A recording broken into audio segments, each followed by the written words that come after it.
오늘은 온라인으로 주일 예배를 드립니다. 우리가 비록 온라인으로 예배를 드리지만 주의 성령이 예배드리는 그곳에 임할 줄로 믿습니다. 오늘은 믿음에 대해서 우리 함께 살펴보고 또 믿음을 우리가 주 앞에 고백하는 시간을 갖고자 합니다. 주님께서 우리에게 주시는 믿음, 그리고 우리의 믿음이 약해졌을 때 생겨나는 의심, 눈에 보이진 않죠. 눈에 보이진 않지만 그 믿음과 의심은 너무나 차이가 큽니다. 극명한 차이가 있죠. 우리가 믿음이 좋았을 때 우리 안에 있는 믿음, 성령 충만할 때 우리 안에 있는 믿음, 그 믿음이 죽을 때까지 계속되면 얼마나 좋겠습니까? 근데 그렇진 않지요. 우리가 믿음이 좋을 때도 있지만, 성령 충만할 때도 있지만, 믿음이 저 나락으로 떨어질 때도 있고, 믿음이 약해지는 순간도 있습니다. 과거에는 정말 성령 충만하고 흔들리지 않은 믿음을 가졌던 분도 어느 순간에 보면 너무나 믿음이 약해져 있는, 심지어 믿음이 사라져버린 그런 분을 우리가 만나기도 합니다. 여러분, 그런데 왜 이런 일이 일어나는 것일까요? 믿음은 어떤 소유물이 아니기 때문이죠. 우리가 어떤 물건을 사게 되면 집안에 두고 그것을 소중히 여기는데, 믿음은 그런 것과는 다른 것입니다. 믿음은 우리 안에 들어오지만 우리가 소유하고 간직하고 있는 것이 아니라 성령님께서, 하나님께서 우리 안에 주시는 것이죠. 하나님께서 공급해 주신 은혜로 인해서 믿음이 우리 안에 머물게 됩니다. 그래서 우리가 정말 좋은 믿음을 갖고 싶다면 그 방법은 단 한 가지밖에 없습니다. 그것이 무엇인가 하면 하나님과 지속적으로 좋은 관계를 맺어가는 것입니다. 여러분, 기억하십시오. 우리가 좋은 믿음을 가지려면 다른 방법은 없습니다. 주님과 계속해서 지속적으로 좋은 관계를 맺어나갈 때 우리 안에 성령 충만함과 좋은 믿음이 우리 안에 있게 될 것입니다. 요한계시록 3장 20절 말씀에 보면 이렇게 말씀합니다. 함께 읽겠습니다. 볼지어다 내가 문 밖에 서서 두드리노니 누구든지 내 음성을 듣고 문을 열면 내가 그에게로 들어가 그와 더불어 먹고 그는 나와 더불어 먹으리라. 우리가 잘 알고 있는 말씀이죠. 사랑하는 성도 여러분, 아직도 마음 문을 열어놓지 못한 분이 혹시 계십니까? 그렇다면 마음 문을 열어놓으시기 바랍니다. 왜 마음 문을 열어놓지 못하느냐? 믿음이 약할 수도 있지만 뭔가 숨기고 싶을 때 우리는 문을 잘 열지 않습니다. 주님께서 내 안에 들어오셔서 혹시라도 나의 부끄러운 모습을 보시고 책망하지 않으실까? 그래서 우리의 마음문을 잘 열어놓지 못하는 경우들도 있습니다. 사랑하는 성도 여러분, 우리의 마음문을 주님께 활짝 열어놓을 수 있기를 간절히 원합니다. 열어놓아서 주님께서 우리 안에 들어와 있을 때 역사가 일어납니다. 들어와 계실 때 우리 안에 믿음이, 온전한 믿음이 생겨나는 것이죠. 오늘 우리가 마태복음 14장 말씀을 본문으로 읽었는데요. 이 말씀에는 갈릴리 바다 위를 걸어가는 예수님에 대한 이야기가 나옵니다. 그런데 오늘 이 사건, 우리가 읽었던 이 갈릴리 바다에서 일어난, 풍랑이 일어난 이 바다에서 예수님께 걸어오시는 이 사건 이전에 어떤 일이 있었습니까? 그 앞부분, 마태복음 14장 앞부분에 보면 오병이어의 이적, 그 유명한 오병이어의 이적이 있었습니다. 떡 5개와 물고기 2마리를 가지고 예수님께 축사하시고 수많은 사람들에게 배불리 먹이시고 12바구니나 남았다는 유명한 말씀이 있습니다. 사람들이 이 모습을 보고 열광을 하죠. 이 오병이어 사건은 굉장히 중요합니다. 그래서 사복음서에서 모두 다 이 복음서, 이 오병이어 말씀이 실려 있는데요. 특별히 요한복음 6장에 보면 오병이어 이적을 경험한 사람들이 예수님을 자신의 임금으로 삼으려 했다라는 말씀이 나옵니다. 얼마나 좋았던지, 자신의 배를 채워주는 예수님이 얼마나 위대해 보였던지, 얼마나 좋았던지 예수님을 왕으로 삼고자 했다는 것입니다. 그런데 여러분, 예수님께서 이것을 보고 어떻게 하십니까? 좋아하십니까? 예수님께서 이렇게 반응을 하십니다. 마태복음 14장 22절 보겠습니다. 22절에 보면 이렇게 말씀하고 있습니다. 예수께서 즉시 제자들을 재촉하사 자기가 무리를 보내는 동안에 배를 타고 앞서 건너편으로 가게 하시고, 예수님께서요 그 상황을 즐기고 있었던 게 아니죠. 예수님은 재촉하셨습니다. 제자들이 싫어하는데도 불구하고 억지로 제자들을 배에 타게 해서 너희가 건너편으로 건너가라라고 말씀하셨다는 거죠. 자기가 무리를 보내는 동안에 너희는 배를 타고 건너편으로 건너가라 말씀하셨다고 하는 것입니다. 아마 제자들은 이 자리를 벗어나기 싫었던 것 같습니다. 제자들은 뭔가 장밋빛 미래를 꿈꾸고 있었겠지요. 이제 뭔가 이루어지는구나. 예수님께서 왕으로 등극하시는가? 그러면 우리에게 어떤 일이 일어나는 거지? 여러 가지 짧은 상황이지만 많은 생각을 했을 것입니다. 그런데 예수님께서 그 상황을 즐기도록 그냥 놔두지 않으셨다고 하는 것입니다. 무슨 이유 때문에 예수님께서 제자들을 재촉해서 오병이어의 이적의 자리를 떠나게 하신 걸까요? 두 가지 정도를 생각해 볼 수가 있는데요. 첫 번째는 예수님을 임금으로 삼으려고 하는 이 다른 사람, 이 오병이어를 경험한 사람들의 그런 모습에 휘둘리지 않게 하기 위해서 급하게 제자들을 재촉해서 배에 태워서 그 자리를 떠나게 하셨던 것 같습니다. 두 번째는 무슨 이유 때문에 제자를 재촉해서 떠나게 하셨느냐? 홀로 기도하기 위해서 예수님은 제자들을 배에 태워서 보냈습니다. 제자들이 담배가 갈릴리 바다를 지나가고 있을 때 갑자기 강한 바람이 불어왔고 물결이 거세졌습니다. 제자들은 당황했고 힘들어했지요. 그렇게 어려움을 겪고 있는 제자들에게 예수님께서 다가오셨습니다. 그때가 언제였는가 하면 25절에 보니까 밤 사경에 예수님께서 제자들에게 다가오셨다고 말씀하고 있습니다. 밤 사경이 언젠가 하면 새벽 3시에서 6시 사이, 새벽 3시에서 6시 사이가 밤 사경입니다. 그런데 여러분, 예수님의 제자들이 배를 언제 탔을까요? 사람들이 저녁을 먹었죠. 오병이의 이적을 경험했습니다. 저녁을 먹고 예수님을 임금으로 삼자 여러 가지 소동을 벌인 이후에 예수님께서 재촉해서 제자들 배에 태우셨지요. 그때가 언제쯤 됐을까요? 아무리 늦어도 밤 9시 이전에는 떠났을 것 같습니다. 그렇게 어두워지기 전에 떠났을 텐데 예수님께서 언제 제자들에게 나타나셨습니까? 빨라야 새벽 3시에서 6시 사이에 나타나셨다는 거죠. 굉장히 많은 시간을 제자들이 그 갈릴리 바다 위에서 사투를 벌였다고 하는 것을 알 수가 있습니다. 왜 그렇게 하셨을까요? 좀 기도 좀 조금 하시고 빨리 와서 제자들 도와주시지 예수님은 꼼짝도 하지 않으셨습니다. 나중에야 나타나셨죠. 여러분 생각해 보면 하나님은 우리에게도 이렇게 하실 때가 굉장히 많습니다. 우리가 너무 힘들어서 정말 살려달라고 그렇게 기도하고 정말 눈물 콧물 흘려가며 주 앞에 매달리는데 하나님께서 아무 반응도 하지 않으실 때가 있습니다. 근데 나중에 보면은 가장 적절할 때 하나님께서 우리에게 나타나시고 또 반응해 주셨다는 것을 고백을 하게 됩니다. 여러분 아브라함 같은 경우 어떻게 했습니까? 하나님께서 너에게 자손을 주겠다, 아들을 주겠다 말씀하셨는데 계속해서 말씀만 하시죠. 말씀하시고 또 말씀하시고 또 말씀하시고 그래서 25년 만에 75세 때 말씀하셨는데 100세에 아들 이삭을 주셨습니다. 무엇이 그동안 일어났습니까? 아브라함의 믿음이 성장했습니다. 엄청나게 성숙한 믿음이 그 기간 동안 있게 되었죠. 여러분 주님은 우리에게 이렇게 하실 때가 많이 있습니다. 우리 믿음을 위해서 우리에게 계속 기다림을 주시고 또 기도하게 하실 때가 많이 있습니다. 여러분에게 질문을 한 가지 좀 드리고 싶습니다. 오늘 우리가 예수님께서 이 갈릴리 바다 위를 걸어오시는 그 내용의 본문 말씀을 읽었는데요. 여러분 이 말씀을 믿으십니까? 굉장히 중요합니다. 예수를 믿지 않는 사람들은요 이 말씀을 읽으면 아마 피식하고 웃을 겁니다. 성경에 무슨 이런 말씀이 있지? 이걸 사람들이 믿는다는 건가? 아마 그렇게 생각을 하겠죠. 중요한 것은요 예수님이 누구신가 하는 점입니다.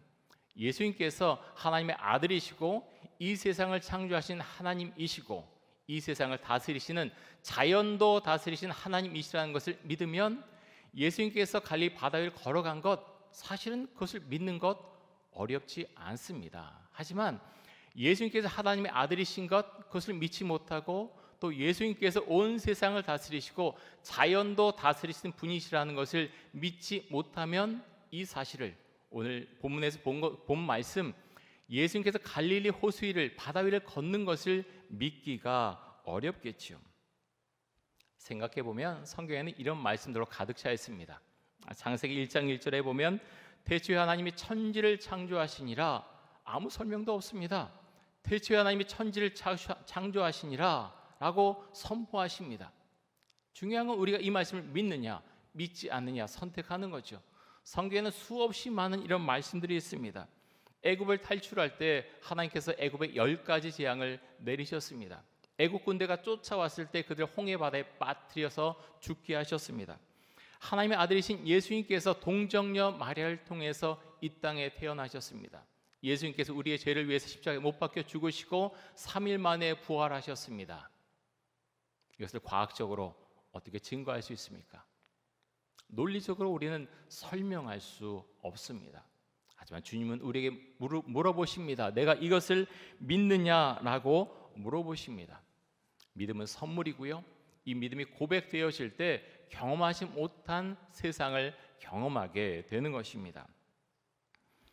제자들은 갈릴리 바다 위를 걸어오신 예수님을 보고서 무서워했죠. 그러자 예수님께서 이렇게 말씀을 하셨습니다. 마태복음 14장 27절 말씀을 보겠습니다. 우리 같이 한번 이 말씀 읽겠습니다. 예수께서 즉시 이르시되 안심하라, 나니 두려워하지 말라. 사랑하는 성도 여러분, 이 말씀이 우리에게도 그대로 임할 수 있기를 간절히 원합니다. 주님께서 말씀하셨습니다. 안심하라, 나니 두려워하지 말라. 요즘 힘들어하는 분들이 많이 계시죠. 코로나 때문에 경제적으로 아니면 연세가 들거나 또 병이 들어서 건강 때문에 힘들어하는 분들도 많이 계십니다. 우울증이 오기도 하고 불면증이 오기도 하고 때로는 공황장애가 온 분들도 있습니다. 그럴 때 여러분 어떻게 해야 되겠습니까?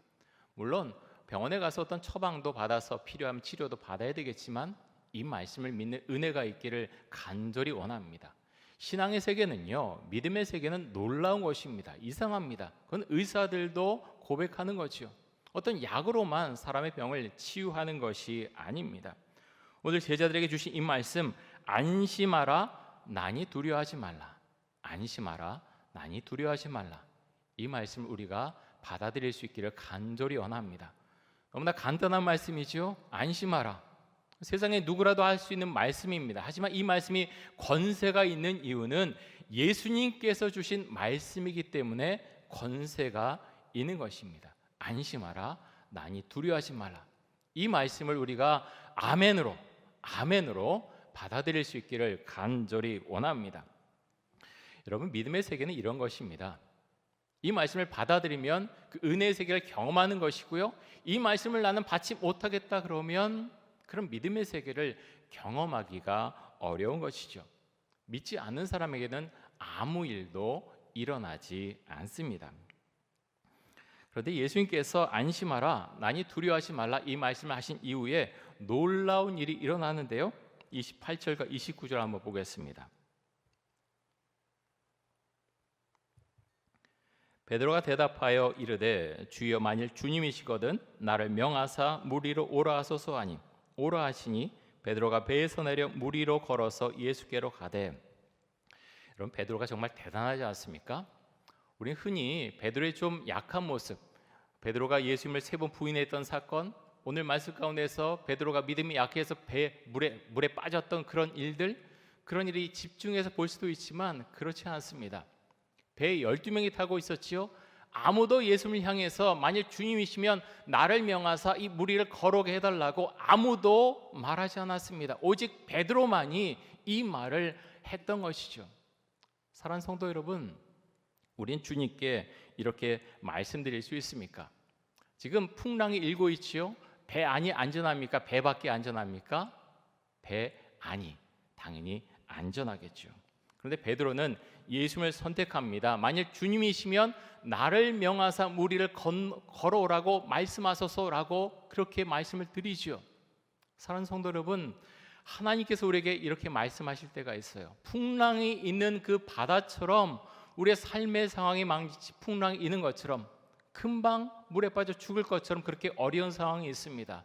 우리가 주 앞에 기도합니다. 근데 하나님은 우리가 생각하는 방식과 다르게 말씀할 때가 굉장히 많이 있습니다. 주님, 이 문제를 해결해 주세요. 이걸 해결해 주세요. 라고 계속해서 기도하고 외치지만 하나님은 가만히 계시다가 나중에 그렇게 말씀하시죠. 마치 절벽에 매달리는 그 사람에게 내 손을 놓아라 라고 말씀하신 것처럼 내 손을 놔라. 풍랑이 있는 바다 가운데서 배에서 내가 내려올 수 있느냐? 내려와라 라고 말씀하십니다. 아무런 어떤 구체적인 것도 말씀하지 않으면서 그렇게 말씀하실 때가 있다는 겁니다. 그럴 때 여러분 그렇게 하실 수 있습니까? 사업이 망해가는데, 직장에서 쫓겨나올 것 같은데, 재정적으로 어려운데, 나는 금방 죽을 것 같은데 아무것도 해결해 주지 않으시면서 내 손을 놔라 라고 말씀하시면, 바다로 내려오라 라고 말씀하시면 우리는 그렇게 할 수 있습니까? 그런데 여러분, 믿음의 세계는 바로 그런 것입니다. 그렇게 모험을 하는 것이죠. 주님과 함께 그렇게 걸어가는 길, 그것이 바로 믿음의 길입니다. 이상합니다. 평생토록 내가 믿음을 가지고 교회를 다녔어도 이것을 믿을 때 은혜의 세계를 경험하게 되지만, 그렇지 않고 세상 사람들이 말하는 어떤 상식, 그 정도만 내가 믿음을 고백하게 된다면 그 이상을 결코 넘어가지 못합니다. 베드로는 배에서 내려와서 예수를 향해서 걸어갑니다. 하지만 믿음이 흔들리죠. 그래서 바닷속에 빠져 들어갑니다. 30절과 31절 한번 보겠습니다.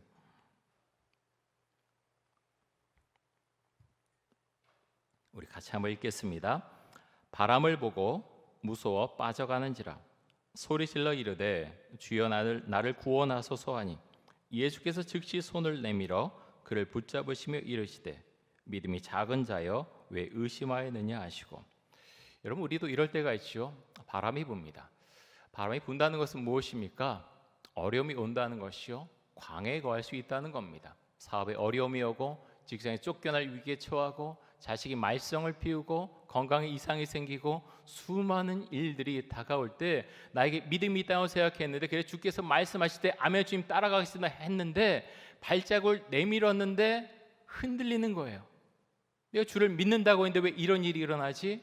하면서 믿음이 흔들리고 주님과 함께 걸어가고 있는 줄 알았는데 그 믿음이 통째로 흔들려 버리는 일이 생길 수 있다고 하는 것입니다.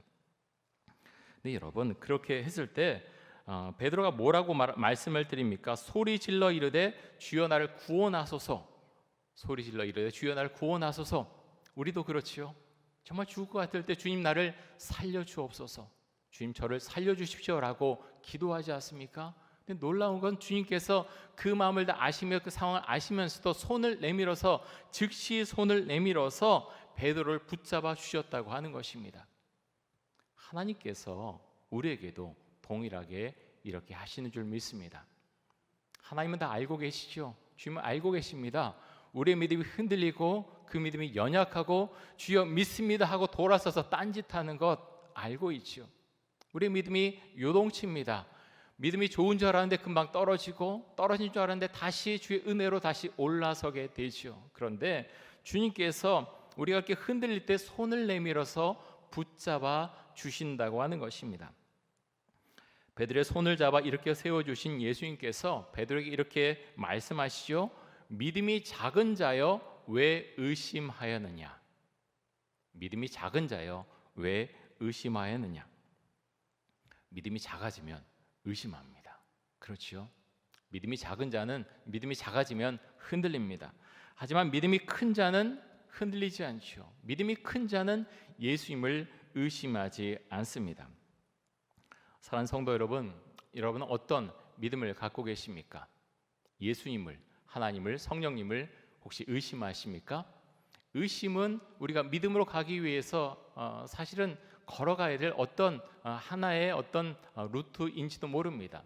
의심하는 기간이 있지요. 하지만 그 기간이 너무 길어지고 평생토록 만약 의심만 한다면 그 믿음을 보시고 주님께서 책망하실 것입니다. 믿음이 작은 자여 왜 의심하였느냐 우리에게 말씀하시겠죠. 여러분, 물결이 거세게 일던 갈릴리 바다가 언제 잔잔해졌습니까? 32절입니다.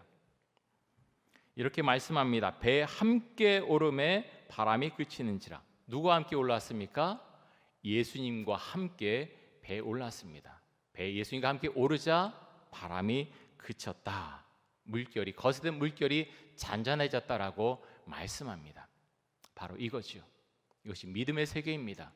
주의 손을 붙잡고 함께 걸어갈 때 우리는 믿음 있는 자가 되고요, 주의 손을 잡고 함께 걸어갈 때 내 앞에 풍랑이 일고 나는 빠져 죽을 것 같았는데 주님께서 나를 붙들어 주시고 안전하게 거하게 주신다고 하는 것입니다.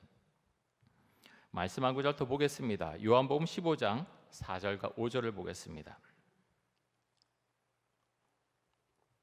우리 믿음을 가지고 이 말씀 같이 한번 읽겠습니다. 내 안에 거하라, 나도 너희 안에 거하리라. 가지가 포도나무에 붙어있지 아니하면 스스로 열매를 맺을 수 없음같이 너희도 내 안에 있지 아니하면 그러하리라. 나는 포도나무요 너희는 가지라. 그가 내 안에 내가 그 안에 거하면 사람이 열매를 많이 맺나니 나를 떠나서는 너희가 아무것도 할 수 없음이라. 예수님께서 포도나무시고요, 우리가 가지십니다. 그 가지가 예수님에게 떨어지면 우리는 아무것도 할 수 없습니다. 여러분, 이것을 경험해 보셨습니까? 믿는 분이면 이것을 누구나 경험하게 됩니다. 내가 다 할 수 있을 것 같았는데 예수님에게서 떨어지는 순간에 나는 무력한 존재가 됩니다. 아무것도 우리의 힘으로, 나의 힘으로 할 수 없게 됩니다. 예수님에게 붙어있게 되면 열매를 맺게 되시오. 믿음의 열매를 맺게 되고, 삶의 열매를 맺게 되고, 전도의 열매를 맺게 되고, 구원의 열매를 맺게 됩니다. 하지만 예수님에게 떨어져 나간 순간 모든 열매가 없어지게 되겠죠. 사랑하는 성도 여러분, 지난 일주일 동안 어떻게 지내셨습니까? 코로나 상황이 심각하지만 우리가 믿음 가운데 주님과 함께 거할 수 있기를 간절히 원합니다. 가지가 포도나무에 붙어 있는 것처럼 우리가 예수님에게 붙어서 그렇게 일주일간 보내셨는지요? 그것이 우리에게는 너무나 중요합니다. 하루를 살아갈 때 우리가 예수님을 얼마나 생각할까요? 사랑하는 성도 여러분, 생각보다 우리가 예수님을 생각하고 예수님과 함께 살아가는 것, 그것이 생각보다 그렇게 많지 않습니다. 우리의 삶을 한번 되돌아볼 수 있기 원합니다. 내가 포도나무 대신 예수님과 붙어 있는가? 우리의 삶을 한번 되돌아볼 수 있길 원합니다.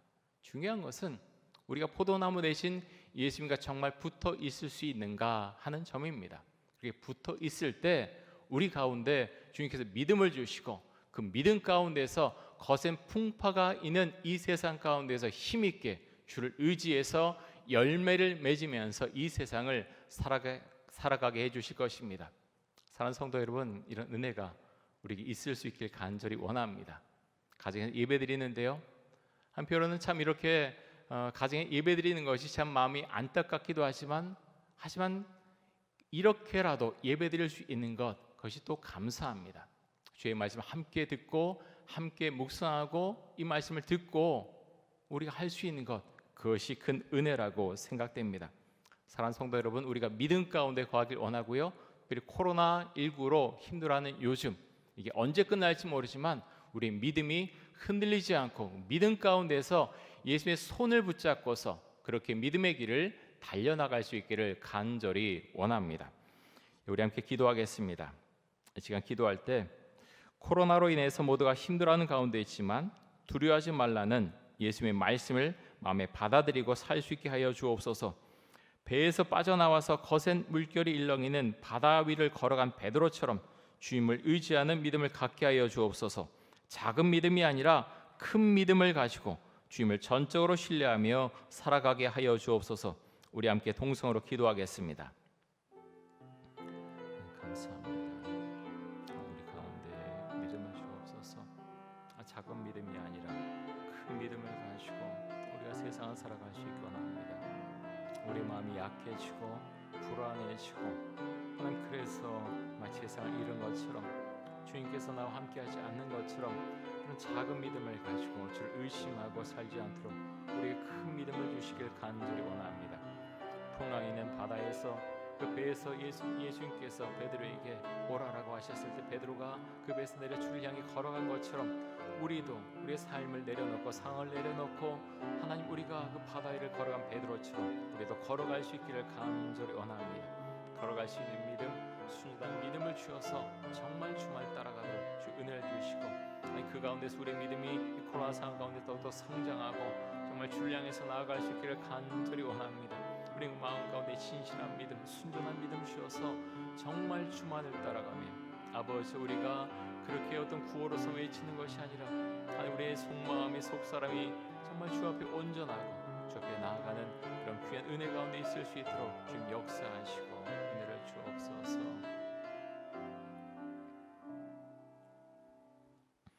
사랑해 주님 감사합니다.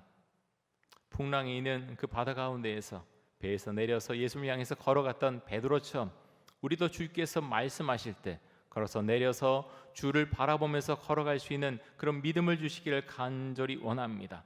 작은 믿음이 아니라 큰 믿음을 주어서 그 믿음을 가지고 주께서 우리에게 말씀하신 것들을 이루며 소명을 따라가며 주의 말씀 가운데 승리하는 삶을 살아갈 수 있도록 우리 전동에 속한 모든 성도들에게 큰 은혜와 사랑과 믿음을 허락하여 주옵소서. 예수 그리스도의 이름으로 기도드립니다. 아멘.